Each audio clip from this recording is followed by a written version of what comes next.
o proxecto non traballaba sobre fosas naquele momento, de feito, traballaba sobre víctimas. Claro. No período que estudiamos e coa documentación que manexamos, e tendo en conta que solo estaban as documentadas tamén, digamos, por escrito, temos unha relación de 15.000 víctimas, ¿no? Das cales 5.000 son asesinados.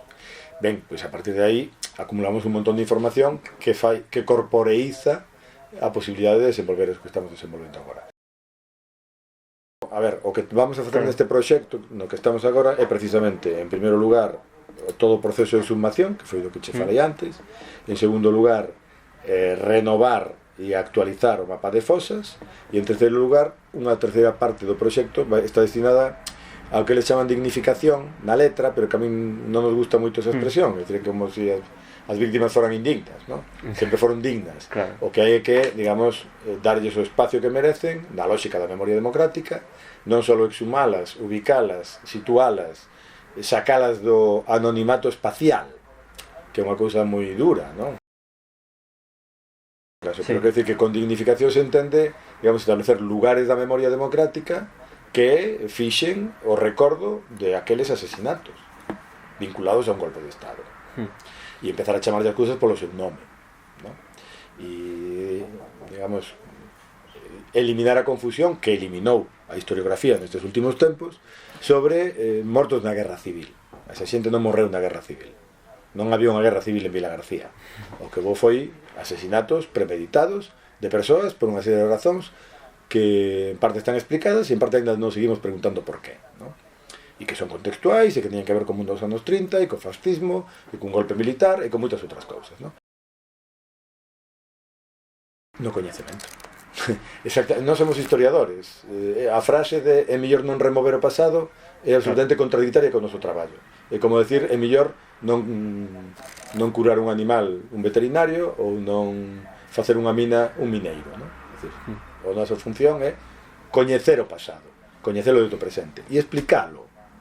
Non utilizalo políticamente, non convertilo nun relato de unha parte, non digo duns contra outros, que aquí non hai dúas partes, hai moitas partes, ¿no? Senón, só hai unha parte, que son os verdugos, que é a máis oculta, precisamente. Bueno, pues, justamente, desvendar o oculto, desvendar o coñecemento é o que estamos facendo agora, ¿no? Claro. Coñecer, saber. A ver, a incertidumbre forma parte do pasado. O pasado non existe, o pasado desapareceu. O único que temos son vestixios. Cando un fura un castro encontra cousas, anacos de cerámica, anacos de parede, pode atopar unhas cousas ou pode non atopalas. Con eso temos que construir o pasado. O que temos que ter claro, e cada vez é máis importante, sempre o foi, pero neste proceso xa estamos vendo que vai ser, é importante ter en conta que é moi difícil atopalos, sobre todo se están en espacios de cementerio. E se son moitos. Por qué? Bueno, porque canto maior é o crimen, máis vontade de ocultación hai, digamos, localmente na súa concentración. E porque o espacio de cementerio, máis sendo un cementerio público, estaba manexado pola alcaldía.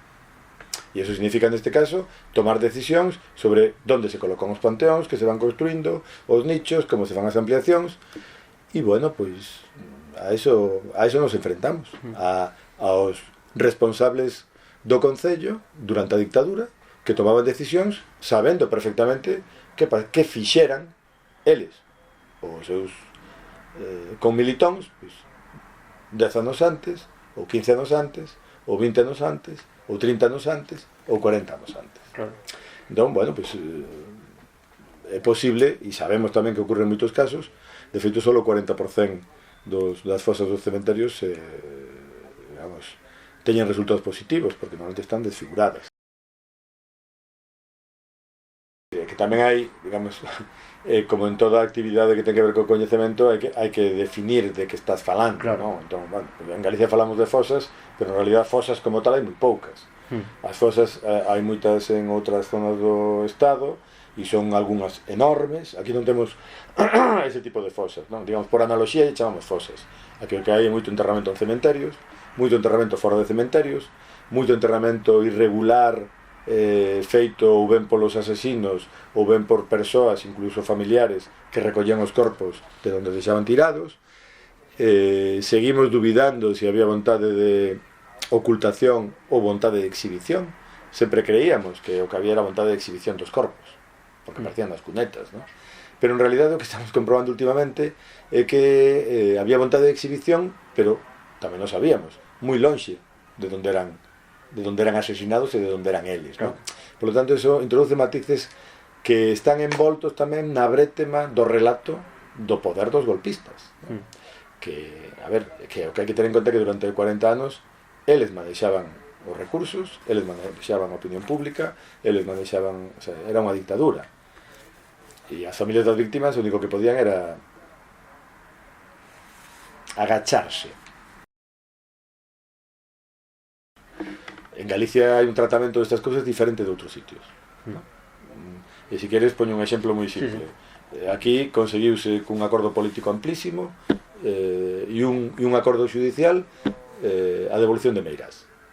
En Madrid son incapaces de resolver o que chaman baldos caídos, que en realidad é o campo de concentración de Cuelgamuros. Bueno, pues son diferencias, efectivamente. Non é que seguimos. Evidentemente temos un enorme problema con o noso pasado incómodo, pero, bueno, intentamos manexalo, os historiadores polo menos, en términos de coñecemento, ¿no? Non só de relato político. O relato político tamén forma parte do relato, igual que a memoria, pero aquí temos que falar de pasado, de historia, de memoria e de relato. E todo eso é, en democracia, plural. O que non é plural é o relato dos verdugos. Ese é unívoco. E todo o mundo sabe en que consiste. En confundirnos. Que eu creo que é un gran logro. Por que o digo? É un gran logro xa non só o que exista, sino o nome, ¿no? Porque si falamos de memoria democrática, estamos falando de algo que necesitamos como sistema político. E iso que necesitamos. Non creo que ninguén negue que necesitamos unha memoria democrática do pasado. A cuestión é que significa memoria democrática. E eu creo que aí tamén, en fin, todo isto demostra que vamos polo bon camiño desde o meu punto de vista. Significa unha memoria basada no coñecemento, basada no descubrimento do descoñecido, do que estaba oculto, no traballo profesional, nas cousas feitas por expertos e tamén pola sociedade que está implicada, como está ocurrindo neste caso, onde estamos colaborando moito con as asociacións, pero efectivamente o traballo é un traballo feito, como creo que queda claro, por xente experta e con todas as colaboracións de todo o mundo, por suposto, ¿no? E logo unha memoria que pode ser discutida e que debe ser discutida, igual que se discute o coñecemento histórico ou o coñecemento, ¿no? Por qué? Bueno, porque o coñecemento académico debe discutirse e en democracia todo é discutible. Home, fundamental porque elas foron as que tuveron viva a chama a partir do ano 2000, non? E empezaron na RMH pois, coa famosa fosa de Priaranzo do Bierzo, que en realidad o que facían era, digamos, eran os netos, sempre se dice isto, e é verdade, que articulan algo que en realidad xa fixeran os seus avós e ás veces os seus pais, non? Porque en Navarra están documentadas moitísimas levantamentos de fosas na transición, 77, 78, 79, o mesmo en Galicia, de casos máis singulares, temos fotos incluso, non? É dicir que non é algo que non se fixera, bueno, en realidade, desde que foron asesinados no 36 hasta hoxe mesmo, queda un pouco extraño decirlo, pero o movimento ilegal de cadáveres no Estado español foi increíble. Que fan as asociacións? Pois o que fan é precisamente darlle unha lógica pública a todo eso, un sentido colectivo e público, e facelo sin o complexo dos verdugos, ¿no? Intentando levantar, digamos, destapar a idea esa de que non se pode remover o pasado, de que é mellor non falar do pasado, de que esas víctimas están aí pero é mellor non tocalas. Eles dixeron non. Unha das cousas evidentes é que o poder político contra o que se levanta o golpe de Estado é primeiro un poder militar, e iso está nas cidades, despois é un poder político que tamén está nas cidades, gobernadores civiles, presidentes de diputacións, alcaldes das cidades, dirigentes dos partidos, todo eso é urbano. Logo no mundo, e vilego, logo no mundo rural o que pasa xa non é algo que teña que ver con rural e urbano, ten que ver con que hai comarcas e incluso hai espacios dentro do mundo rural que se protexen moito. Unha das cousas que nos chama a atención e que estamos estudiando agora en un par de teses de doutoramento que están facendo é que, digamos, a boa noticia é que a xente non estaba disposta a matarse, pero había quen estaba disposto a matalos. Eses son os verdugos. E había quen estaba disposto a facelo por orden da superioridade. Eses son os auténticos verdugos. Esa é a secuencia. E logo atopamos comarcas, Vilalba, Chantada, na que hai moi poucos fusilados e moi poucos paseados. Pero tamén atopamos institucións como a Universidade de Santiago, donde non hai ningún fusilado. E está estudiado. E iso que significa? A ver, no relato clásico antigo, eso significaba que había pouca oposición ao golpe de Estado, non? É o primeiro que calquera pensaría, tú tamén, pero non significa eso. Significa que efectivamente había unha sociedade que se protexía, que a partir dun relato, que é o relato herdado, que é o relato do Estado, dos verdugos, nos está afectando hoxe. Por iso hai que descompoñer ese relato dos verdugos, que forma parte do Estado no que estamos, non? E que, no fondo, se explica dunha forma moi sinxela. Cando alguén abre un furado e aparece unha calibera con un furado de bala na cabeza, que é o que di todo o mundo? Foi da guerra, non? E que fai? Nada.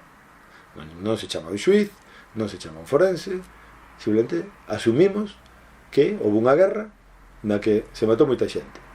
E a pregunta sempre é, bueno, pero ali non había guerra en Vilagarcía, non había guerra en Ribadeo, non había guerra no Incio. A eso me refiero con que hai un relato que nos domina.